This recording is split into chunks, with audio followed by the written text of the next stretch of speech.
The total number of police officers hired during 2011 was 49. During 2010 was 192, and during 2009 was 136, a total of 377 for that year. So we have 4 people on our panel today. I'll be presenting myself. Art Bielik from the Chicago Crime Commission, who you may remember recently did a press release on arguing that the Chicago Police Department is short manpower. We have Tracy Siska from the Chicago Justice Project, who has been involved in analyzing this problem and has appeared on Chicago Tonight, Channel 11, and actually has talked about this and addressed this problem. And we have Jim McCarthy here from the FOP to give the FOP's view. So we'd like to start out with Tracy Siska from the Justice Project. He'll address you first. I'll address you second, here from Loyola University. Third, Art Bielik from the Chicago Crime Commission, and then finally, we'll hear from the FOP. Or did I get that wrong? FOP's third, and Art, you wanted to be last? Whatever, we'll figure it out. But anyway, welcome and thanks for coming. Tracy, it's all yours.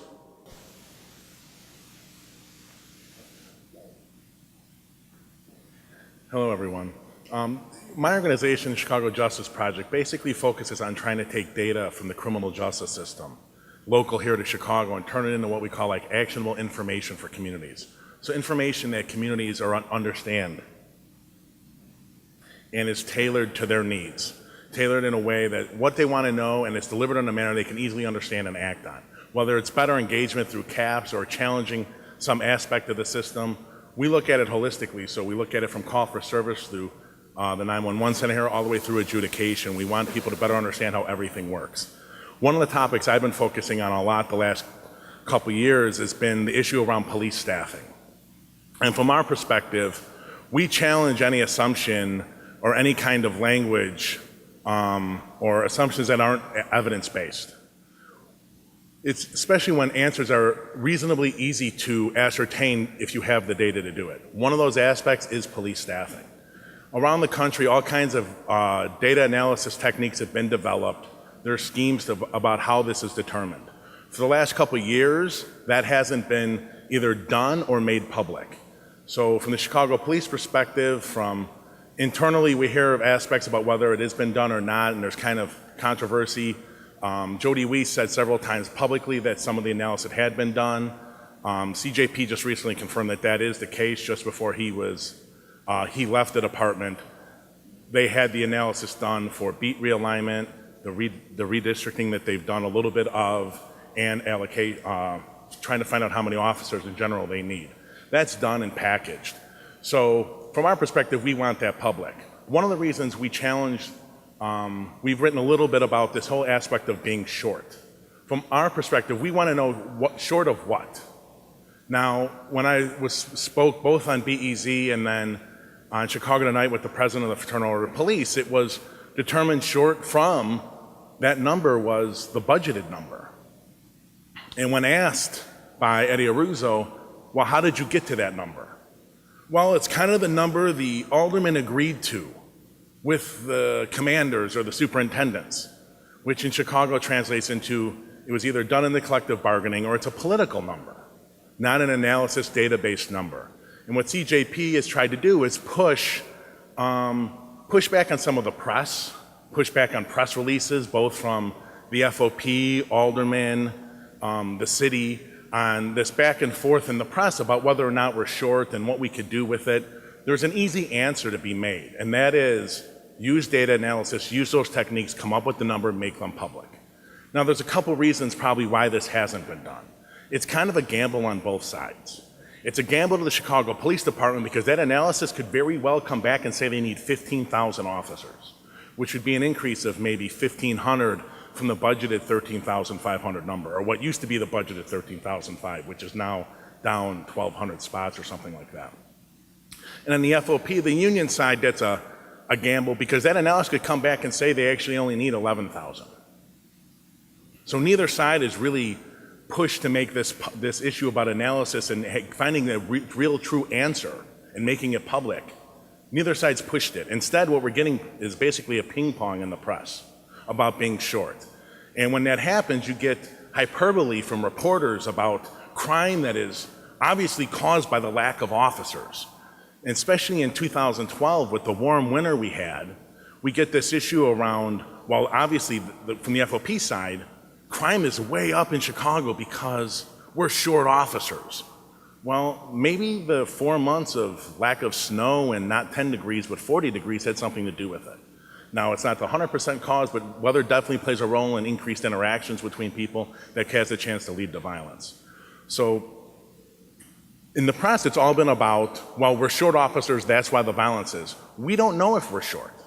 And I wouldn't be surprised either way, however that analysis came back. From CJP's perspective, we're tired, and we think that both the FOP and the police department and the city and the aldermen that are reacting to their local police district commanders are doing a huge disservice to community members by serving as an echo chamber about being short officers. We're short off a budgeted number that is not based in any data or analysis at all.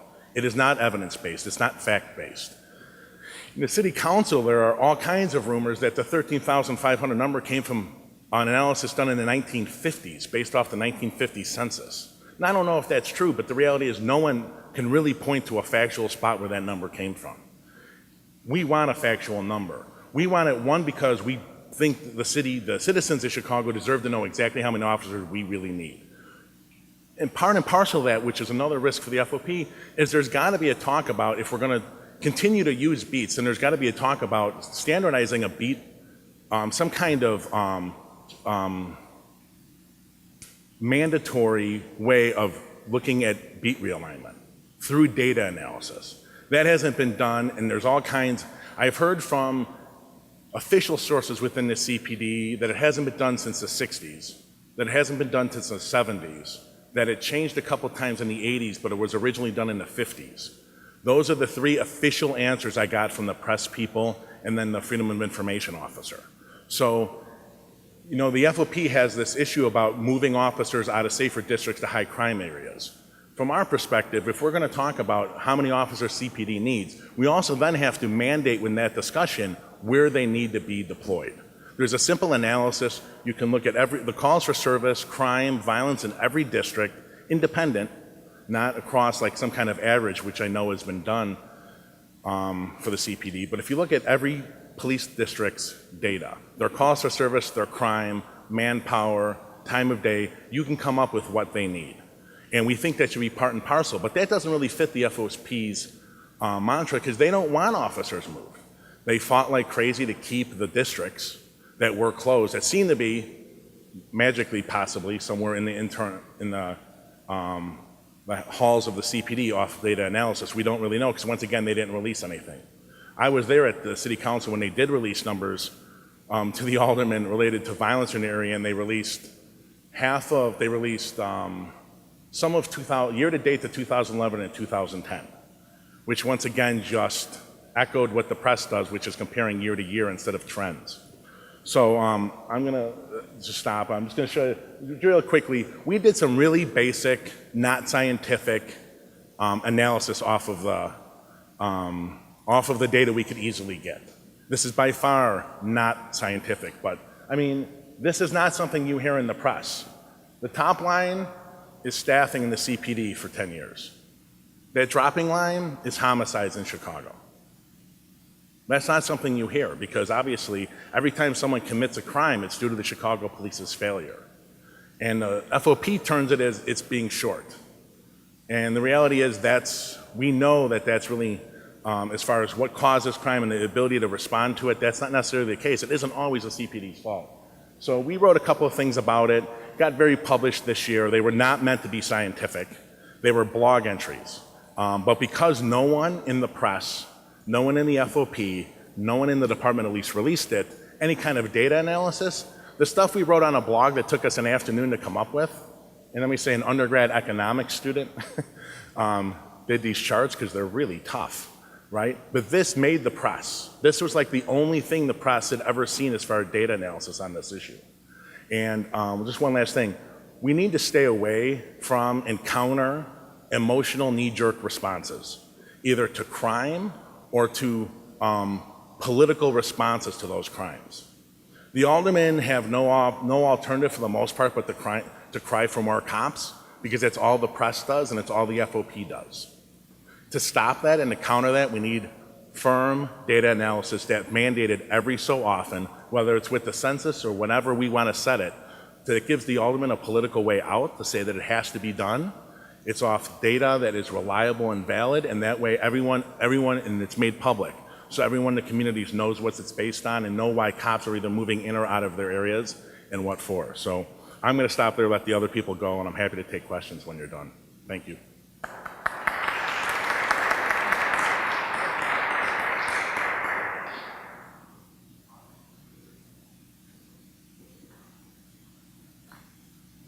Good evening.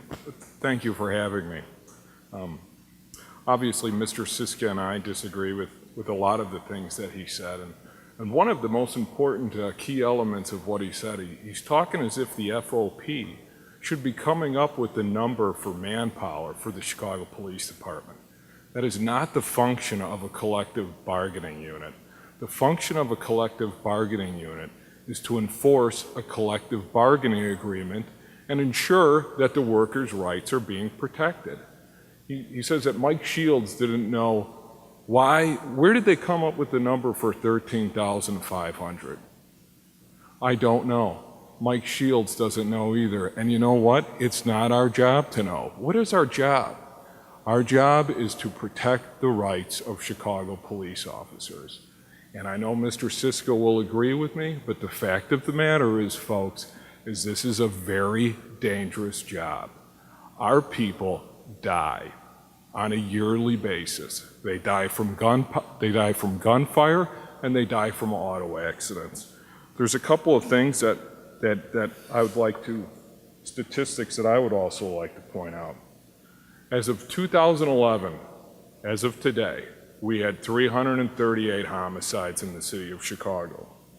Today, we have 420. Now, I would agree with Mr. Siska.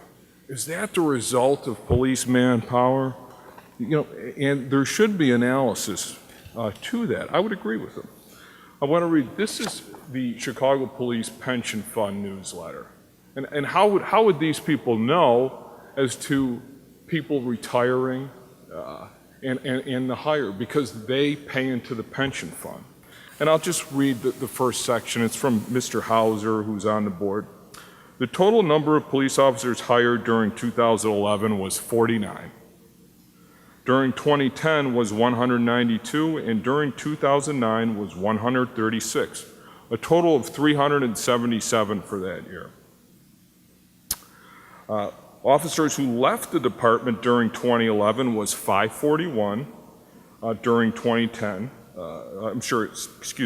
2011, 541. During 2010 was 649. And during 2009 was 376, which is a total of 1,566 officers.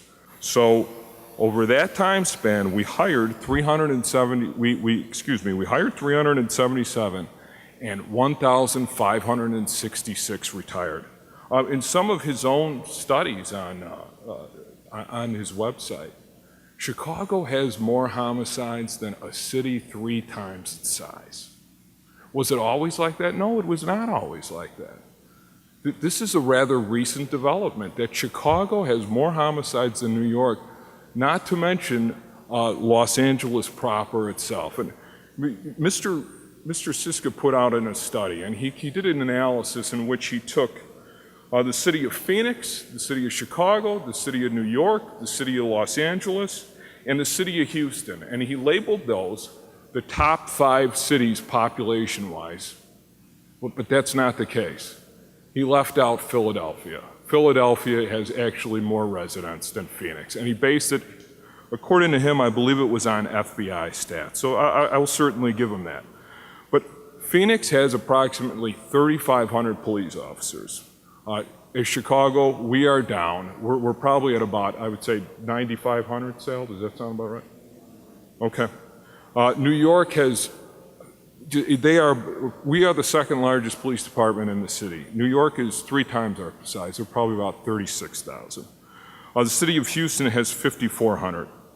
LAPD has approximately 9,900, and this is important here. LA County sheriffs have 9,935, whereas Philadelphia has 6,646. So, but take that analysis right there, just the comparison for that alone, for a study. Phoenix has 35 officers, so the city of Philadelphia, that department, which is almost twice the size of Phoenix, is left out during the analysis. Why is that? I think it's a question that he should answer. It's his study. As he says, there's all kinds of things. Why would we need as many police officers as we do? What are the radio assignments pending? What is the gang structure in an analysis from city by city by city? Narcotic sales, arrests, there's so much that goes into it. And as he said, to his credit, it's not a scientific study. Working at the union, I'll tell you this, are we short? You're damn right we're short. Our guys and girls, they can't get any time off during the summer when I've got dozens upon dozens of officers calling me on a daily basis that they're not able to get time due to attend a wedding, to attend a baptism, whatever. I say we're short then. There's the big statistic here, folks, is that we have more murders than New York City and Los Angeles, and I tell you what, that is unacceptable. And it is not the union's job to find out exactly how many law enforcement officers we need. That is the job of the Chicago Police Department and the City Council. There's a couple other things that I'd like to point out. If there's anybody here who's familiar with the city of Los Angeles, I was there for the first time over the summer, and I still quite haven't figured it out. But the city of Los Angeles is incredibly unique, and it just so happens that my old partner, who we used to work on the West Side together, he's at present. He left working with me for greener pastures out in the Los Angeles area. He's a DEA agent. And one of the things you have to consider about Los Angeles is that his analysis in that study is the LAPD is the only game in town. Folks, that is not the case. The LA County Sheriff does just as much work in Los Angeles as the LAPD does.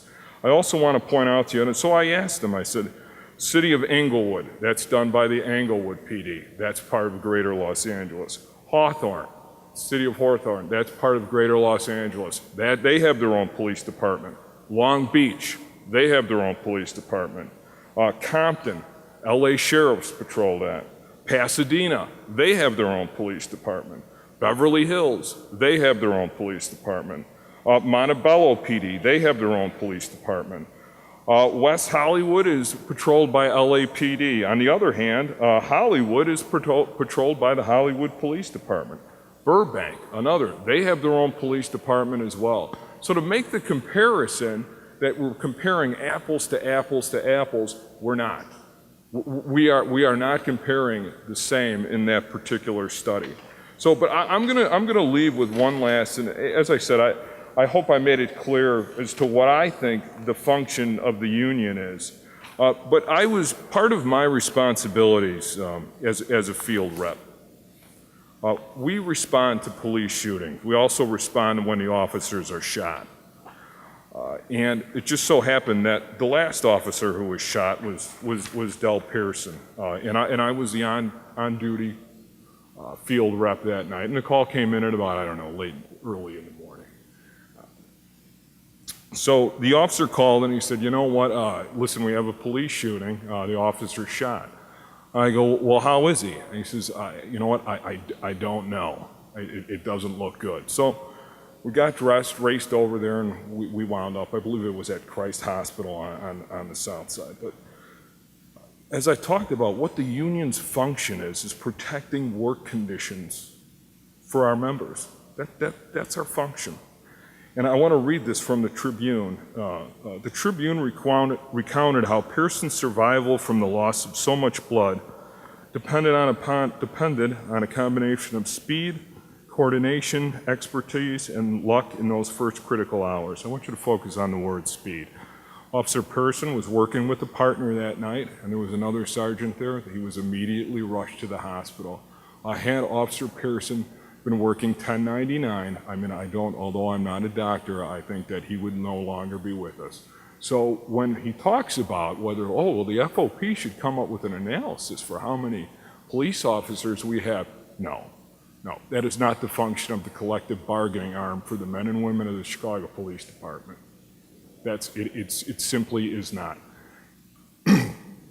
We are short police officers, and it is adversely impacting the crime in certain areas in this city. And you better believe it's certain areas. And what's the issue? The issue's dope, folks. The issue's money. Because these areas where most of the homicides are being impacted is in the areas where there are high narcotic sales. Is it that simple? I would say that that's a huge part of the issue. But as far as getting back to Officer Del Pearson, I apologize to no one on behalf of this union to protect our membership, especially in those critical hours when they've been shot or they've been hurt. Thank you very much.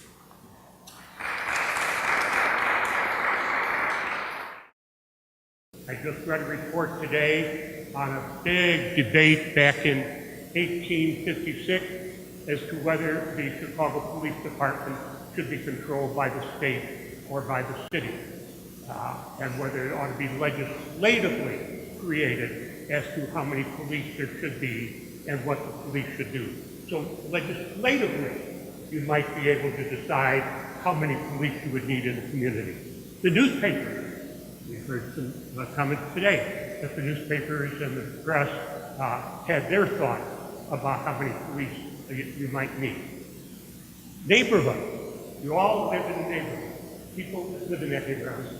Years ago, I lived in Edison Park. It was a very active neighborhood, a very streetwise, a very community helping one another and trying to keep the best possible standards up.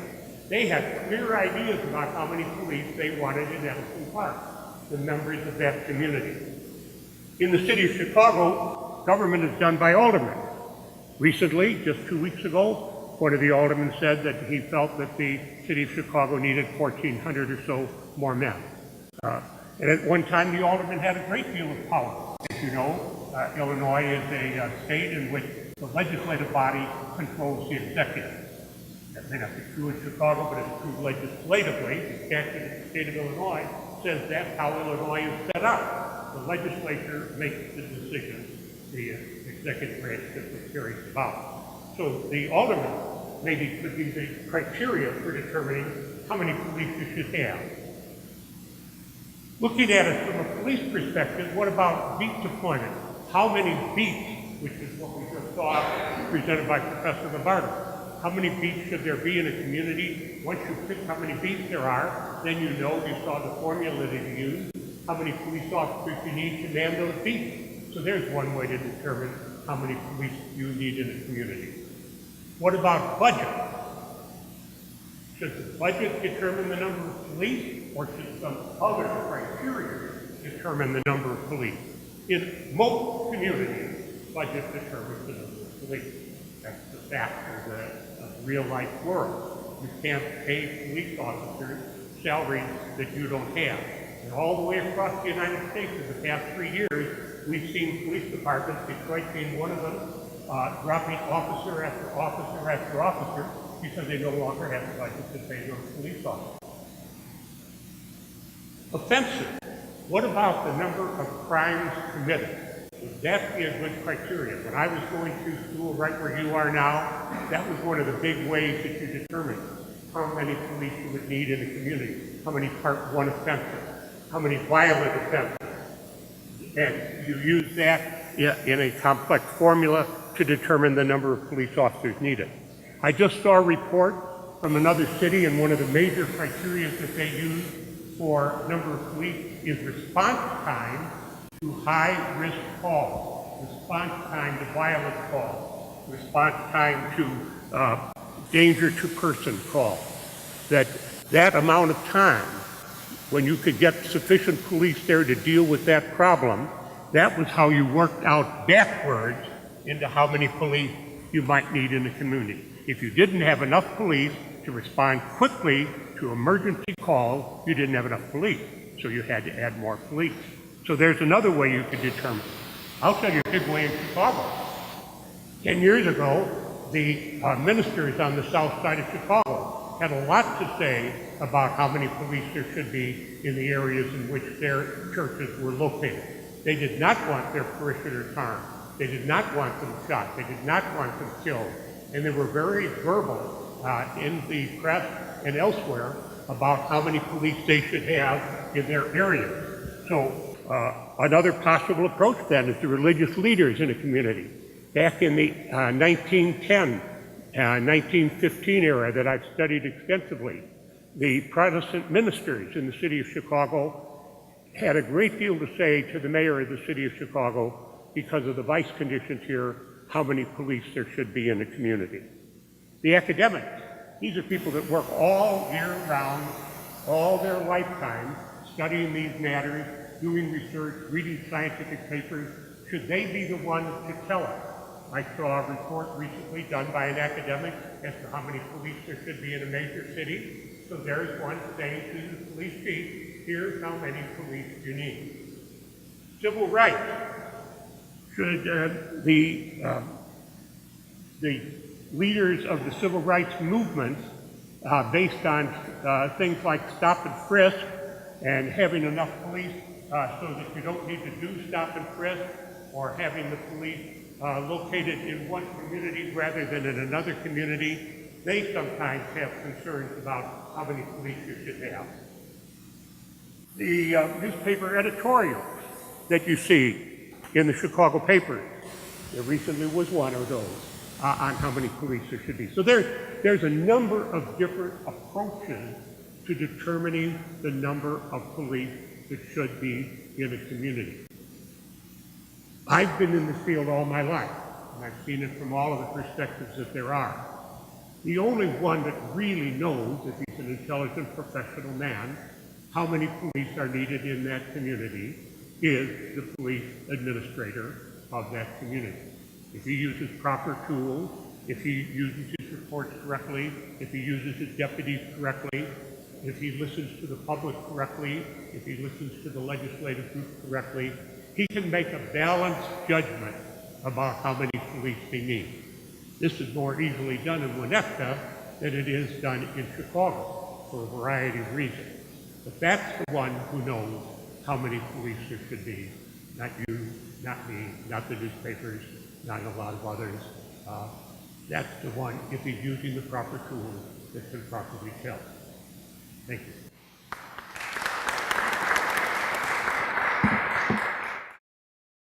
I guess I'll start with the assault ban weapon.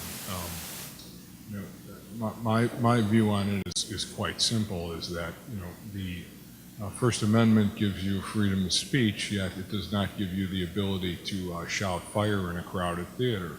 Of course, there should be some type of restrictions on guns or assault rifles, but again, it depends how you define assault rifles as well, whether they're semi-automatic or automatic. And while we're on that subject, I know that the handgun ordinance was overturned by the Supreme Court.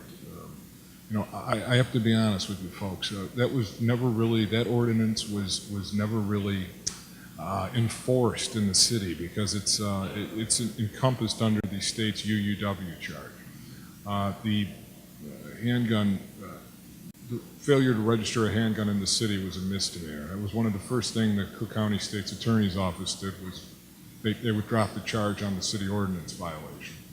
I don't think that particular ordinance, whether it was constitutional or unconstitutional, it really wasn't very effective. What were some of the other stuff? In the other panel, other members of the panel are more than free to answer.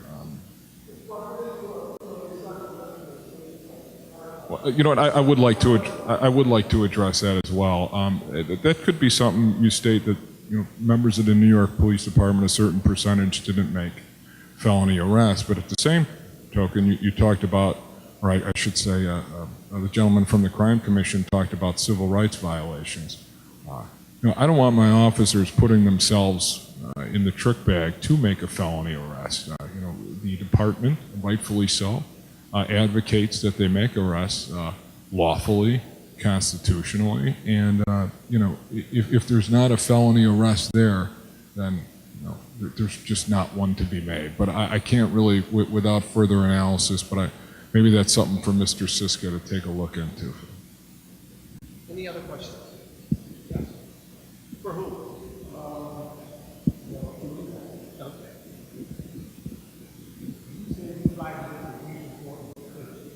No, I didn't say that. I said it's just not available. I have it.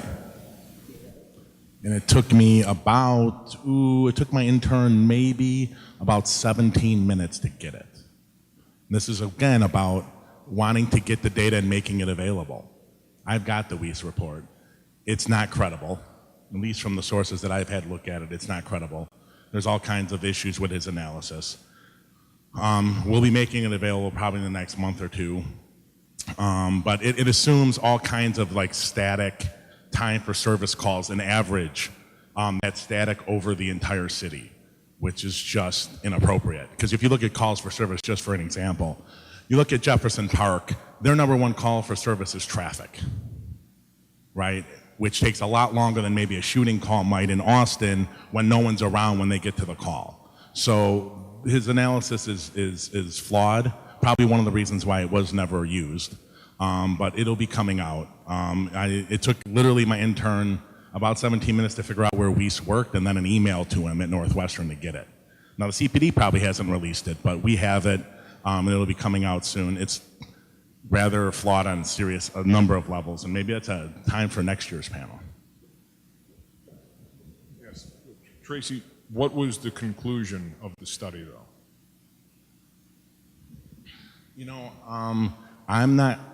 I haven't analyzed it other than, so I don't, the numbers were all over the place. So I don't want to go out in public and say something. It'll be out in a month or two when I fully understand exactly what it says. I don't want to do anything in public that's misleading. Someone can say, you said this and now it says that. So it'll be available. We're going to make it available to the public, just like the blogs are. It'll be on our email list. If you want to get it, let us know. But it is flawed, and we'll be making it available as soon as we fully understand everything that's in it. But it's got serious issues. I'd like to add, he was invited to come this evening, and he declined. Anything else? I'd love to get an advance copy. I'm sure you would. Let me just say one other thing before we close. When you're talking about numbers of cops, listen, we don't have money, supposedly, to keep open the mental health clinics. $3 million. We closed the mental health clinics in Chicago because we didn't have $3 million. To add 1,500 officers to the CPD payroll, on average, let's say $60,000 for their pay and health care and benefits. Let's just take that random number, okay? It's about right because they started 45 or something close when they get in. You're talking $90 million. 90 million. That's the start. And over time, that goes up, and that's 90 million a year. We need a fact-based, evidence-based analysis to know if we're going to spend that money, why we're spending it, even if, because right now with this back and forth about 13,500, we may need more officers than 13,500.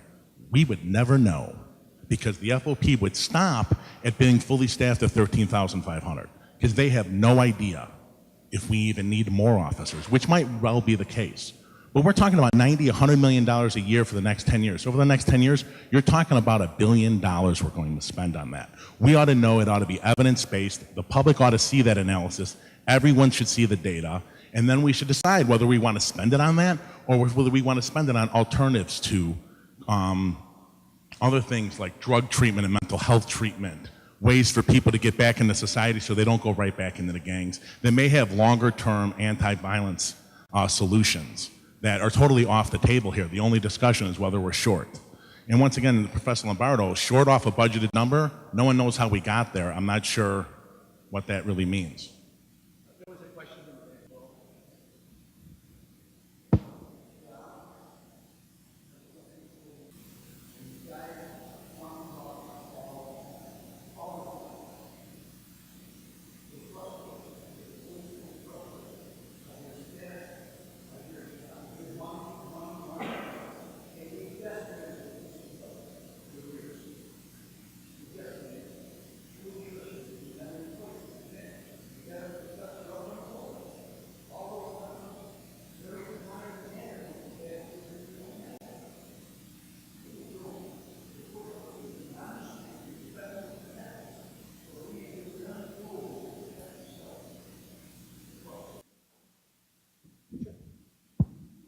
Folks, one last thing I would like to make something clear.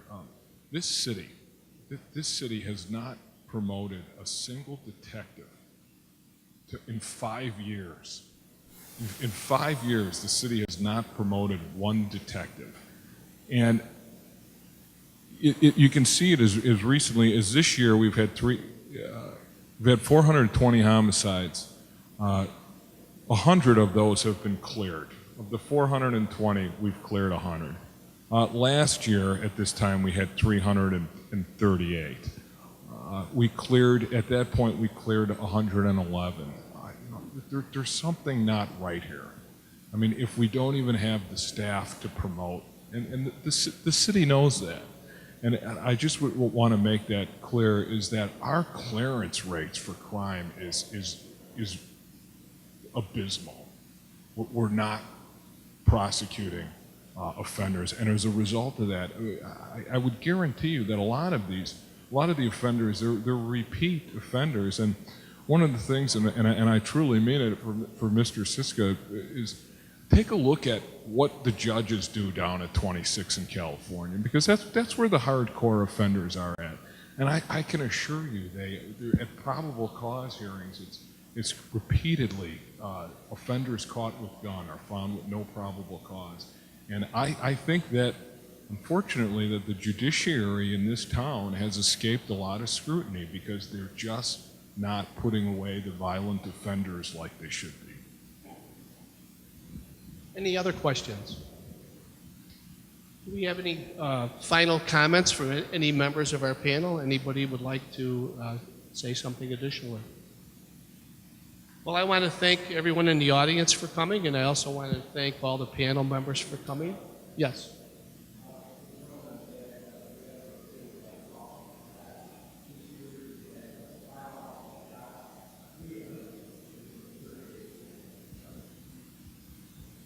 The problem, unfortunately, though, I'm an academic, so I'm going to talk for empirical evidence, right? The assumption when you talk about those numbers is that I'm going to ask you to prove that those officers shot are contributing to are directly linked to the number of officers that are employed. Because if it's not, then it's exploitive. If you can trace, because I had this with the FOP when I was on CLTV, Pat Camden talked about the 5 officers that unfortunately were killed last year, right? Those are tragic situations, but you shouldn't bring them up in this discussion unless you can trace it directly to the fact that you're supposedly short officers. If there's a correlation, I'm all for it, then we should address it. But short of that, I mean, unfortunately, officers have been being shot in the city for years.